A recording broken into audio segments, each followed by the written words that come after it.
Welcome to Orchestra. I'm Mr. Bennett, and I am so excited to be introducing you and your child to the world of string instruments. This slideshow is for both students and parents to share a little bit about what learning an instrument is like, what you'll need to get started, and I'll be sharing the schedule with you and how to read that. I want to introduce myself with one of my favorite pieces to play. This is the Prelude in G Major by J.S. Bach, and I've been playing it for many years on the cello and want to share this as a way of introducing myself. The goals of orchestra are to play music that is exciting and expressive, learn fundamental skills towards lifelong enjoyment of string music. That means that the skills that I'm teaching students as fourth graders, I'm thinking of where they'll be as middle school, high school, and beyond that as a musician. Explore and appreciate playing different styles of music. So string instruments don't just play classical music. They're used in rock music, in jazz, in pop music, all over. So I want to make sure students know that and are aware of that. We learn to work together as a team to create wonderful performances and develop positive attitudes about learning and challenge ourselves. Here are some of my beliefs after teaching strings for many years and being a string player myself. First, I really believe each of you has incredible potential to grow and develop as a musician. That doesn't mean that everything comes easy to everyone. Some people have to work hard on one skill and other people have to work hard on a different skill. But I do believe that every student can enjoy making music at the level that they're able to.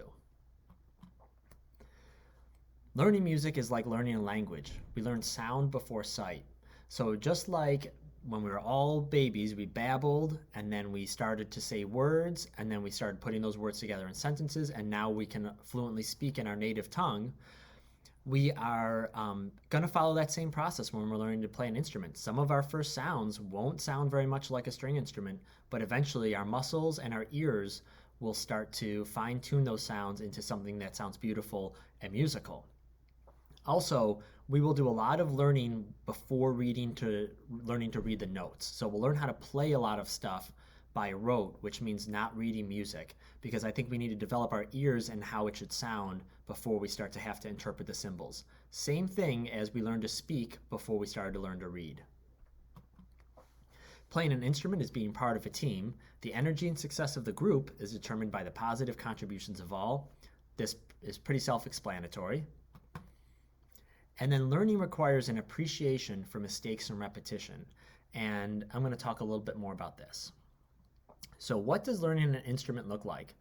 I have this video here of my son Gabriel when he was 1 year old, and he's now 3 years old and runs around and does all the things a 3-year-old does. But this is when he's first learning to walk, and this was a video my mom, his grandmother, took of him. And I think it's a great example of what learning is like at its most natural state, how we learned when we didn't have self-judgment and we weren't concerned about getting an answer right or wrong.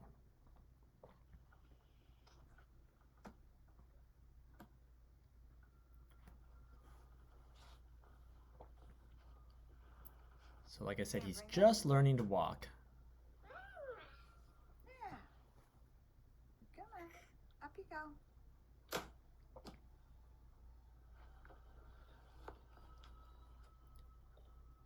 Bring it over. Up. Try again. So notice that my mom, his grandma, isn't moving his legs for him to help him to walk, but she is asking him to try again. You're gonna sit on it?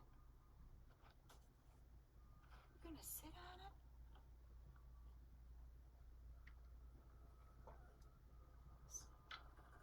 That's it. Bring it over.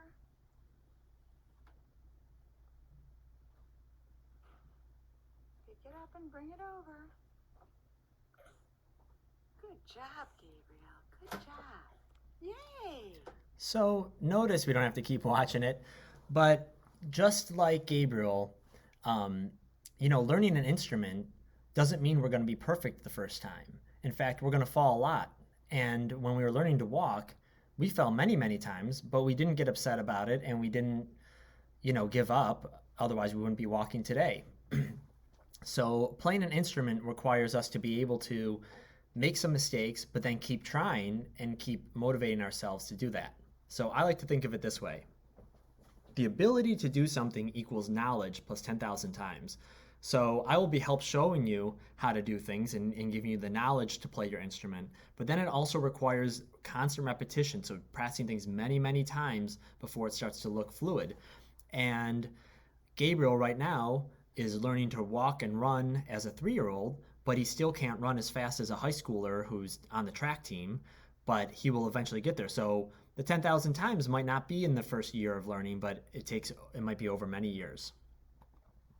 Small skills lead to big skills. So like I said, first babies learn to crawl, then they learn to kind of stumble around like you saw Gabriel walking, and then they start running, and then they start sprinting, and then they start playing sports and doing all the things that kids can do. Making mistakes is part of the process, as I said, and for parents, this is important that that when we hear our children making mistakes, that we aren't using as a point to make a joke about how bad they sound or tell them to be quiet or anything. We have to know that some of the sounds that come out of our instruments at first might not be the most enjoyable things, but they're part of the process. Just like my mom here is not yelling at Gabriel when he's falling down. That's not going to help him learn to walk. We just encourage him to try again. And playing an instrument is sometimes fun, sometimes frustrating, sometimes exciting, sometimes challenging, but most importantly, we're all in it together, and the payoff is making wonderful music with other students. So here are some high school students and middle school students who have continued and love what they're doing. So there is a place where you go and can use those skills. So now I'm going to talk about a few practical things. Getting started, you should have an instrument that's a correct size. You should have rosin, a shoulder rest for violin and violas. It could look like this, but I've also asked for just sponges that go on your shoulder. That's totally fine. A cello strap for cellos. The basses get a little rock stop, round rock stop. And then I really recommend a music stand for home practice because it'll help your posture. Playing with music on the ground or trying to prop it up can really mess up our posture for playing the instrument. So you really want to make sure it's in a proper place. So now all the 4th grade students should have gotten or will be picking up this. I made one of these for every student. It's an orchestra binder, black binder, it has their name on it. In it is a pencil pouch, one music pencil, so some kind of fun music pencil that we can use. A beginning strings book, I put that in the binder. It looks something like this. This is our custom Harrison Orchestra strings book that you'll use for 4th grade. A practice bow, that's this thing right here. Please don't take it apart. I'll be using it to help teach you how to do bow holds and strengthen our hand so that when we're bowing on the instrument, we'll make a great sound. And then an official Harrison Orchestra instrument tag. So some of you have name tags on your cases, but this is our custom one for Harrison, and I recommend you write with a permanent marker your name on it and contact info, so that way when it's on the instrument, if you leave your instrument somewhere, someone can find it and know who it belongs to. So all of that is in the book. We'll be adding more sheets to it, and in our lessons, I'll be telling you what to put in for the dividers. Reading the schedule. So these are also in the binder, and I'm going to show you what I think is the easiest way to read the schedule. So students will have one of these sheets custom to them. So not everyone's an 80-day student, but I'm using this one as an example. So if you are a Pride student in school, you're having your lessons virtually on Husky days. So your lessons are at home virtually. Your lesson days will be listed right here. So if you don't want to have to pay attention to what the A and D days are that you'll have your lessons, I list them all right here by date. I think that's easier to think about. Then there's a list of groups and then times. So you'd find your name in whatever group, 4-10, 4-9. You find your name in the group, and then you look at where that group is and what their lesson time is. So you find your name. Let's say you're in group 4-8. 4-8 has a lesson at 10:30, and so it'll be at 10:30 on these days. So that's all you have to know your schedule, and you'll join a Zoom lesson with me. So here's my Zoom meeting ID is on there, and I will also email out. In this email should be a link to my Zoom and I'll share it with your teachers. So that's the schedule. For some people, they like seeing schedules this way. And I just to show you how this looks, it's by calendar. So so if you're the students that were on this schedule, that I highlighted the days that they will have orchestra. So this is next week, Wednesday, 9:30, September 30th, and that's all the lesson times right there, and so on. So you'll see that the way the cycle goes, you might not always have a lesson each week. And that is it. So the last thing I'd like to share with you is something to look forward to. Here's a recording of the Harrison High School Full Orchestra performing part of Pirates of the Caribbean. I'm just showing you a part of it. You'll notice I'm the one conducting it. This was from a couple of years ago when I was still teaching at the high school. And I use this as an example because since I've taught at the middle school, high school level, I really think what I show kids in the elementary school is really thinking about how they will be joining this awesome program as they enter high school. So here's a little bit of this.